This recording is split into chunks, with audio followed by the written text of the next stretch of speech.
This is Friedrich Christiansen.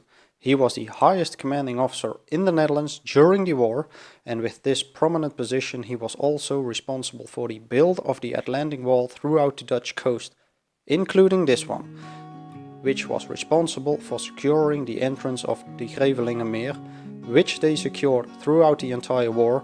But after the war in 1948, due to a heavy storm, the majority of the bunkers were covered under a thick layer of sand and dune bushes. And also thanks to this storm, this bunker complex has been nearly untouched since the war.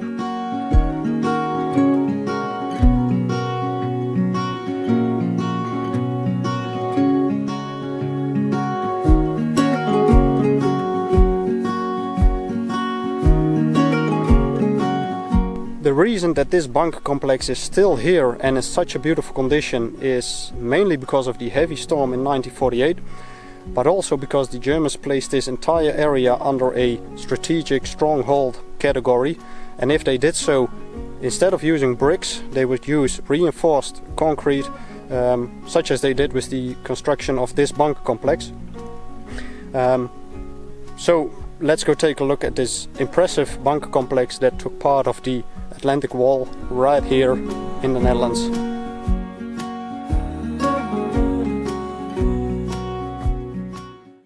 What you see here is a towbrook that was located on the edge of this bunker complex, and with the recoverment of this complex they did a pretty amazing found, two basically, and one was that the gun carriage was still mounted inside this towbrook, and another thing was that the markings of the 40 machine gun operator were also still visible, but I will show you guys in a little bit. And the gun that was mounted inside this bunker was a French machine gun, where the Germans had some difficulties with, according to documents, and that is that rounds would continuously explode inside the machine gun, and the machine gun would also jam a lot. But yeah, the Germans had to work with everything that they had and could find at that time. So yeah, pretty cool. So this is the original paint that was put on by a German machine gun operator that was in this towbrook during World War II. And as you can see, there is Bertha, Anton, Caesar, but nowadays we use the NATO alphabet, such as Alpha, Bravo, Charlie, Delta, and so on. But this is the alphabet that the Germans used during World War II, such as the B was Bertha, the A was Anton, and so on and so on. So pretty cool. I have never seen something like this in a bunker complex. Pretty amazing.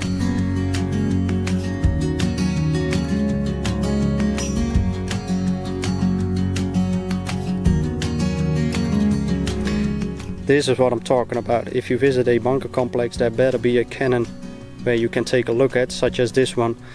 And like I said a bit earlier, the larger bunkers also had some sort of garage where this gun could be stored. And this is one of two platforms where this cannon could be set up to fire at enemy targets or whatnot. And as you can see, the Germans thought of everything, like the little ditch behind the cannon, where the cannon could absorb his shot, so it would not continuously roll backwards every time that he took a shot. And one thing that you really need to understand is that this sand path that you see right here, back in the war there was only a pebble path towards the bunker where the gun would be stored. So every time that the gun would be rolled out to this platform, the Germans that had to do so really had a workout just to get the gun into position. But yeah, then again, you have to keep fit in war, so that was a good excuse to stay fit also in war.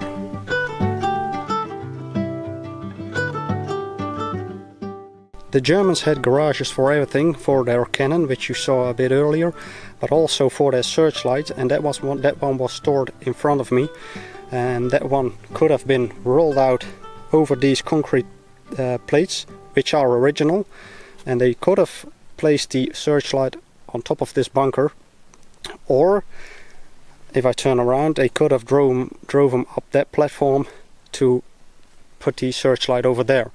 Since all the Allied planes that were on the way to Germany normally would fly over this province of Zeeland into Germany and bomb Germany and head back. So the Searchlights, which were located on this complex, were mainly to pick them up, light them, so that the artillery batteries, which were further inland, could fire at the airplanes. So yeah, pretty cool. I am now standing on the other side of the bunker, and like I said a bit earlier, this complete bunker complex was covered in sand since 1948. And at this bunker you can see it perfectly. Let me adjust the lighting. This paint that you see right here is the original paint that was put on during World War II, meaning that this bunker was covered in sand all the way up to the top of the door, and the roof was the only thing exposed, but was covered in dune bushes until the recoverment of this bunker complex. And another cool thing that you see at this bunker is the original paint with the letters ST on it, which stood for standig, meaning that this bunker was resisted against pretty much every fire that came from the Allies, and all the Germans that were stationed at this bunker complex could seek shelters in bunkers like these against a aerial attack. Pretty cool. Another cool thing that you can see here are these concrete rings. They were actually used for building foxholes, since you can't really build a foxhole in sand like this. So they would place 3 of these rings on top of each other, and then you would have a perfectly foxhole in loose sand like these sands in the dunes. So pretty cool. I have never seen anything like these rings.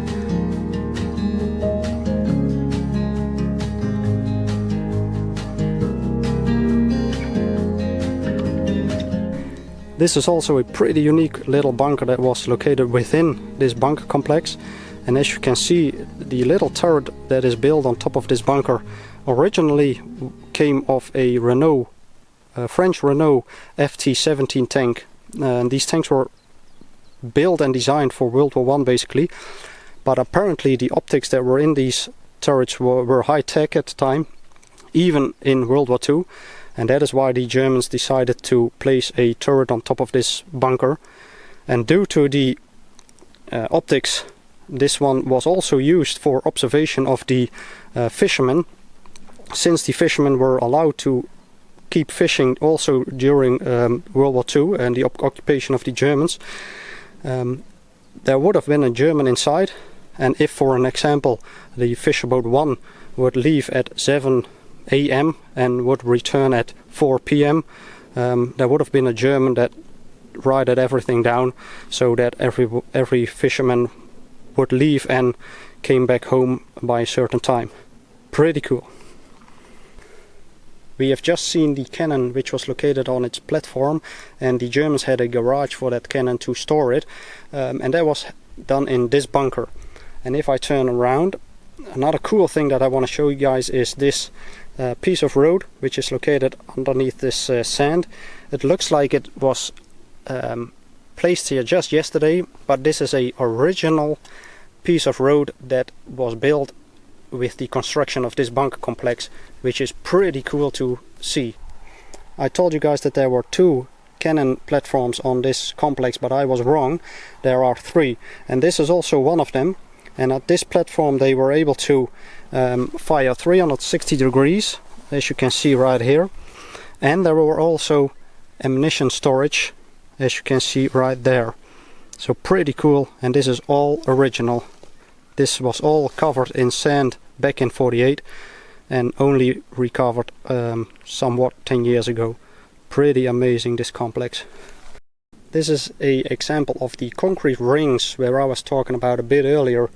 The Germans would place 3 rings on top to create a foxhole, and I don't know if this one is on his original location or not, but yeah, this is so you could get an idea of how the foxholes would look like back in the war. Also in wartime people had to do their needs, and that was done in places like this one in front of me. This was the latrine of this bunker complex, and it had 2 toilets built into it, but nothing fancy, just a wooden board with a bucket underneath, and it was built quite far from the rest of the bunkers in this complex due to the stench that was coming out of this latrine, since there was no sewer. The German that had punishment was responsible for cleaning this latrine, and knowing a 20-year-old soldier, most likely he would have carried the bucket up these stairs and flip it over the brick wall and place it back, but that is my assumption. And another cool thing at this bunker complex is that the brick walls that you see here and there at the bunkers are still the original brick walls that were built in the war, but also due to the heavy storm back in 1948, all the bricks still look pretty amazing and pretty new, like they were built just yesterday.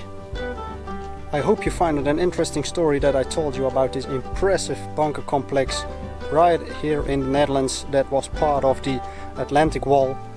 And for now, have a nice day, and I hope you'll join me on my next trail to history. See you later.